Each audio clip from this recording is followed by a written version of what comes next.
nous retrouvons pour une nouvelle vidéo sur Titanic.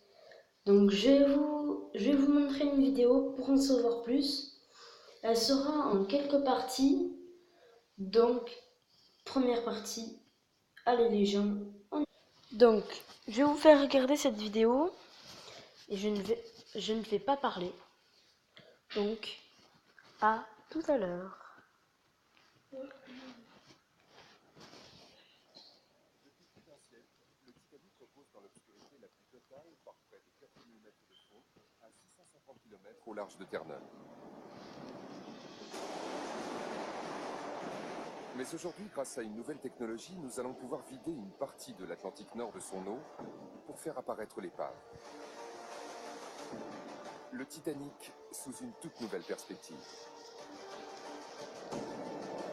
À la lumière du jour, nous découvrirons de nouveaux indices qui étaient jusque-là demeurés invisibles. Une gigantesque traînée sur le fond de l'océan, ou des traces de la collision avec l'iceberg qui a déchiré la coque du navire. Armée d'outils ultra sophistiqués, une équipe de scientifiques va tenter de percer le mystère qui entoure cette tragédie. Et peut-être même réécrire l'histoire du transatlantique. Entièrement émergée, voici l'épave du Titanic, comme vous ne l'aviez jamais vue.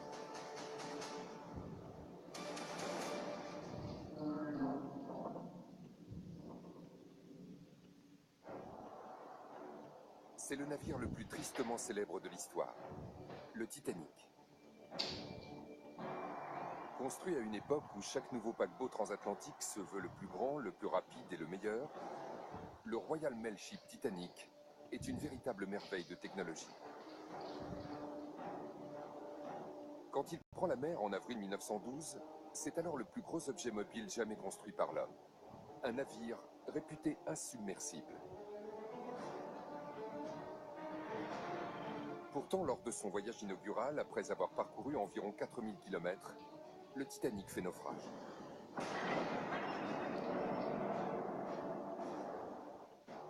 Plus de 1500 passagers et membres d'équipage se noient dans les eaux glacées de l'Atlantique Nord. Plus d'un siècle après la tragédie, on ne sait toujours pas exactement pourquoi cette nuit-là, le paquebot a sombré et s'est disloqué.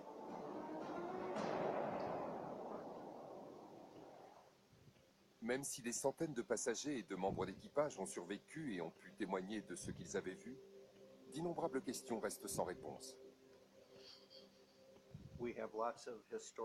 On dispose d'un grand nombre de documents historiques, mais ils sont souvent très subjectifs.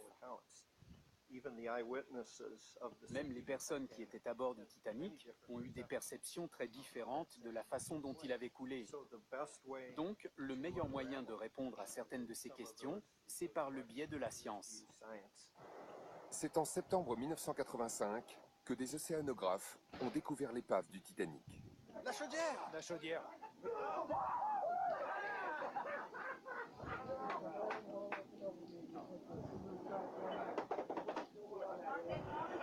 Depuis, plus de 20 expéditions ont été organisées sur les lieux du naufrage. Par 4000 mètres de fond, le plancher océanique est aussi étranger à l'homme que la surface de la Lune. Et les projecteurs des submersibles ne peuvent éclairer à un instant donné que quelques mètres carrés du paquebot. Impossible de voir l'épave en entier, ou même de délimiter précisément l'étendue du site.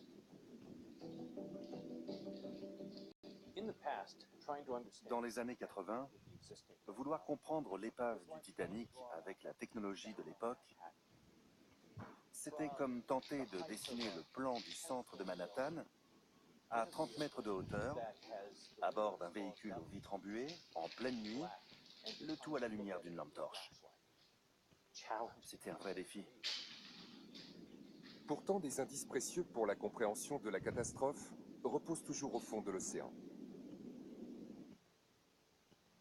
Sous la tutelle de la société RMS Titanic, désignée sauveteur en possession de l'épave, une équipe de scientifiques a décidé d'intervenir. Ils comptent faire émerger le paquebot en pleine lumière. Tel est l'objectif du Titanic Mapping Project, Un projet de recherche mené avec l'aide de la technologie la plus récente, en vue de découvrir comment et pourquoi le transatlantique a coulé. Cette mission va utiliser les dernières techniques de cartographie par sonar. Elle va scanner chaque partie de l'épave et recréer une modélisation numérique en 3D du navire, tel qu'il repose au fond de l'océan.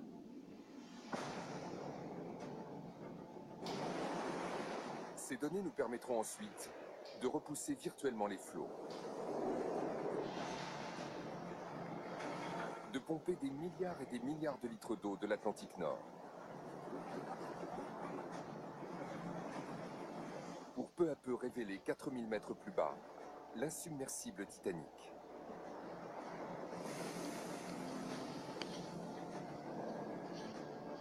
À l'été 2010, le projet commence. Une expédition se met en route vers le site de l'épave. À bord se trouve James Delgado, l'un des archéologues sous-marins les plus réputés des États-Unis. L'expédition de 2010 sur l'épave du Titanic était pour nous l'occasion de cartographier de manière exhaustive tout le site. Mais scanner en eau profonde n'a rien de facile. Les véhicules sous-marins autonomes, ou VSA, doivent descendre à plus de 3700 mètres. C'est extrêmement difficile de travailler sur le Titanic. C'est un endroit très dangereux. Les ingénieurs programment les VSA pour qu'ils se stabilisent à environ 10 mètres au-dessus de l'épave. Ces drones sous-marins envoient ensuite des signaux grâce auxquels on peut mesurer avec précision la moindre variation du relief des fonds. Ils effectuent des allers-retours au-dessus du site de l'épave, comme s'ils tondaient une immense pelouse. Chaque passage permet de scanner des bandes de 50 mètres de large et d'enregistrer des millions de points de données. Ensuite, l'équipe envoie un ROV, un submersible télécommandé et relié à la surface par un câble, afin de capturer des milliers d'images numériques de l'ensemble de l'épave. Chaque lot de données pourrait mener à une découverte inédite. Chaque jour, les véhicules nous transmettaient de nouvelles informations sur ce qui se trouvait au fond. Mais à peine 3 jours après le début de l'expédition, les conditions météo se dégradent brusquement. Un ouragan est annoncé et il se dirige droit vers le site du naufrage. Les relevés vont devoir être interrompus. L'équipe commence à remonter le matériel afin de rentrer au port. David Gallo, le chef adjoint de l'expédition, surveille les opérations depuis la salle de contrôle quand un problème surgit. J'ai vu que le câble du submersible s'était accroché dans une structure. Donc on était amarré au Titanic, coincé. Ça a été un moment horrible. David Gallo se retrouve face à un terrible dilemme. On avait deux possibilités. Soit on tirait de toutes nos forces, en croisant les doigts, mais ça aurait arraché une partie du navire.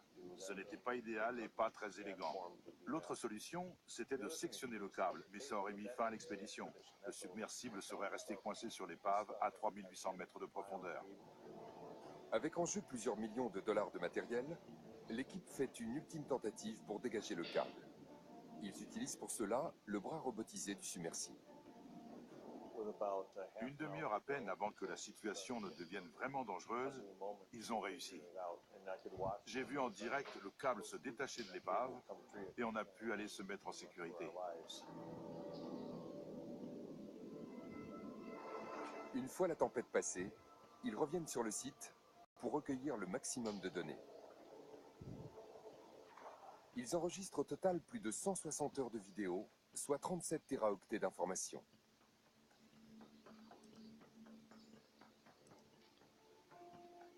Exploiter un tel volume nécessite du temps. Pendant plusieurs semaines, des ordinateurs transforment ces millions d'informations sonores en une modélisation précise de l'épave. Je me souviens, on était tous autour de l'ordinateur quand on a lancé la modélisation 3D. On a commencé à voir apparaître la proue et la poupe en détail. On avait tous un sourire béat. Pouvoir regarder pour la première fois ce résultat, c'était incroyable. Parallèlement, le spécialiste en visualisation, William Leng, commence à assembler les milliers d'images de l'épave. Un travail de longue haleine que son équipe et lui mettront pas moins de 6 mois à accomplir. Ça a été très long et laborieux. Donc, vous allez voir la prochaine partie après. Donc là, j'espère que ça vous avancera sur le Titanic. Ceux qui veulent vraiment savoir, parce qu'il y en a qui veulent vraiment savoir, mais les parents ne savent pas comment expliquer. Donc là, il y a un scientifique qui donne la vraie histoire. Enfin, tout l'ensemble, comment il a été construit, comment ils ont retrouvé l'épave. Enfin, ça parle plutôt d'épave. Donc, on se retrouvera pour le prochain épisode qui s'appellera le deuxième épisode de l'épave du Titanic. N'hésitez pas à mettre un commentaire, un pouce bleu et surtout à vous abonner. Merci les gens.